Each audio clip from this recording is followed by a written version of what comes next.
Back when I was 16, rolling into Oak Ridge High in Willow Creek, Texas, I thought I could just blend in like a shadow. New town, new school, no drama.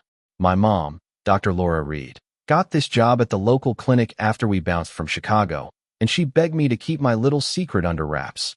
I was the reigning Illinois junior Muay Thai champ, for years of sweat and bruises turning me into someone who could drop a grown man if I had to. But nope, first day in the cafeteria, this big shot senior, Jake Harlan, saunters over with his crew Tyler, the wiry smartmouth, and Max, the smirking sidekick, and plants himself right across from me, like he owned the air I was breathing. "Hey, city girl," Jake drawls, leaning in too close, his breath smelling like cheap gum and entitlement. "I'm Jake. This is my turf. My rules. Think you're hot stuff coming from Chicago?" I kept my head down, nibbling on my sandwich, mumbling something about just wanting to eat in peace. But inside, my fists were itching, years of training screaming at me to flip the table. But I'd promised Mom we'd start fresh. No more that fighter girl label scaring folks off. Jake laughs, cold and mocking. "Nah, you gotta pay up for protection around here, $5 a day, or things get messy for loners like you." His dad ran the town's hardware store, sponsored the football team, so teachers looked the other way. It wasn't just bullying, it was his way of keeping control, proving he was top dog in this sleepy spot where new kids were easy targets to flex on, especially ones from the big bad city he probably envied deep down. I bit my tongue that day, went home fuming. Mom noticed, of course, her eyes narrowing over dinner as she asked how school went, and I lied through my teeth. "Fine, just settling in." But sleep? Forget it. I tossed all night, replaying Jake's smug grin, that power trip born from his family's clout and his own insecurities, maybe from getting overlooked at home or something. Bullies like him always had that chip, right? Next morning, he corners me at the lockers. "Decided yet? Or you want to play tough?" I said no, flat out. And that's when the real hell started. Tyler accidentally shoves my books in chem class, stomping on my notes with a fake oops. Max rams my shoulder in the hall hard enough to bruise, whispering, "Watch your step, newbie." Lunchtime explodes. Jake grabs my tray, dumps chili right in my lap in front of everyone. Hot, sticky mess, soaking my jeans, and the cafeteria roars with laughter. Phones out, filming. Jake sneering, "Clean it up, princess," or "Cry to mommy."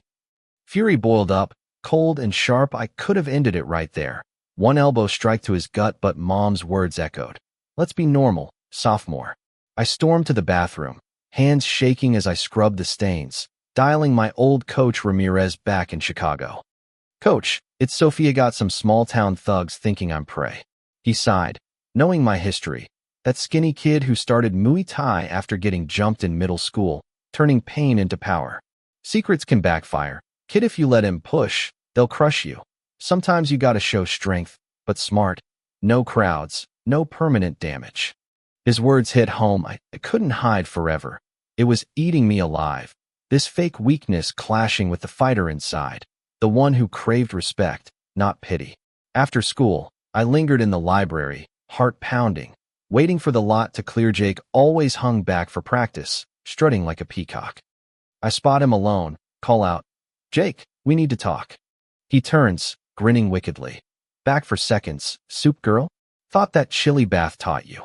Up close, he's towering, 6 feet of muscle from football drills, but his eyes flicker, arrogance masking that small-town king vibe, scared of anyone challenging his throne. "About the cafeteria," I say, voice steady. "That ends now." He steps in, looming. "Or what? You gonna tattle? My dad's got the principal in his pocket. Pay up. Or tomorrow, everyone's seeing pics of you marinating in your lunch." Something snaps me. Offer slips out. "One-on-one here. Now. You win. I pay double. Do whatever. I win. You back off. Apologize to the whole school."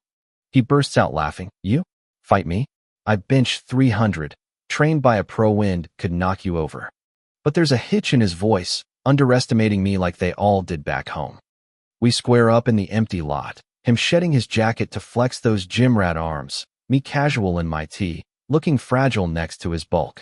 He charges, fist flying for my face, pure brute force. No finesse, and I sidestep, block, then bam, my elbow drives into his solar plexus, precise, pulling just enough not to shatter ribs. He crumples, gasping, knees hitting asphalt, eyes wide in shock. What? How? I crouch, calm as ice. Muay Thai. For years, Illinois champ, 23 fights, 21 wins. Didn't use half my power, could have caved your chest. He wheezes, realizing his empire's crumbling, that his bullying stemmed from fearing real threats, like a girl who wouldn't bow. Next day, hallway buzzes. Jake approaches, voice genuine, no sarcasm. Sophia, I'm sorry for yesterday. I was a jerk, total idiot. Jaws drop.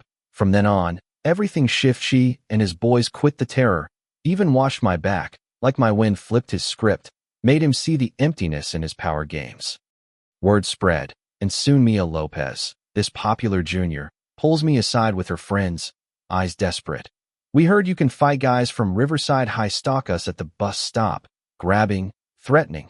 Teachers can't touch it off campus. Parents would ground us forever. 5 dudes, led by Dylan Vaughn, a tattooed thug whose dad owned half the strip mall, using harassment to feel big, preying on easy girls from our rival school out of some twisted rivalry and boredom. I couldn't ignore it. Echoed my own start in fighting. Protecting the vulnerable, so I stake out the stop, book in hand like camouflage. They roll up, Dylan smirking. Princesses again, ran too quick last time, Jess. Mia. He reaches for her cheek, his buddy blocking her escape. Mia flinches, fear raw. I step in. Hey, move it, B's coming. You're in the way. Dylan whirls, sneering down at me. Who are you, shrimp? Scram while we chat with our friends. They're my friends, and they don't want your chat. Back off. Laughter erupts. One grabs my shoulder from behind. Feisty. Let's take her too. Big mistake. Elbow to his gut. He folds. Dylan lunges. You crazy? But I pivot. Fist to his liver. Knee to nose crunch. Blood spraying him flat in seconds. The rest freeze. Drag him away as I warn. Next time, it's worse. Stay clear. That lit a fire. School idolized me. Mia's crew gushing. How? You're like a superhero. I started self-defense classes in the gym, basics on strikes, escapes, control. Coach Ramirez's lessons pouring out. It's not brute force. It's smarts. Avoid if you can, but end it fast. Principal Mr. Ellis jumped on it, making it official, saying, kids need this. Sophia changing lives. Even sparred at a local event, tapping out a pro lightweight in front of cheering classmates, scouts eyeing me, but I waved him off. Just want to be me here. Fame hit papers. But then Dylan's arrest for assaulting another girl spirals back. His rich dad lawyers up, slaps me with a countersuit, claiming my attack provoked his son's rage, painting me as the violent instigator. Trials. A circus. Media split, some calling me hero, others dangerous teen. But witnesses crush it. Mia testifies, voice steady now. They trapped us, grabbed Sophia, saved us, minimum force. I take the stand, spilling my backstory, the bullying that forged me. Strengths knowing when to stop. I protected, didn't destroy. Jury's out. 20 minutes. Not guilty. Relief floods. Mom hugs me teary. Proud kiddo. School blooms. No more fear. Classes packed. Even Jake helps newbies now. Admitting one day. You stopped me from being worse. Thanks for the wake up. Years later, graduating top, student prez, I created an honor core. Talk conflicts out. Understand roots like jealousy or power grabs, not punish blindly. Off to college for psych, built a youth center teaching leadership, fighting bullying nationwide. But here's the twist that still nags. Dylan's dad tried revenge one night. Drunk and raging, you ruined my boy, lunging at me.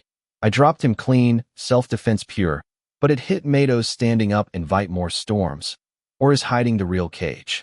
Makes you wonder about justice in tight-knit spots like Willow Creek, where old grudges fester under the surface. What do you think? Was I right to fight back, or should I have stayed hidden? Drop your takes below, share your stories of community clashes or standing tall. Hit like, subscribe if this hit home. We all in this messy world together.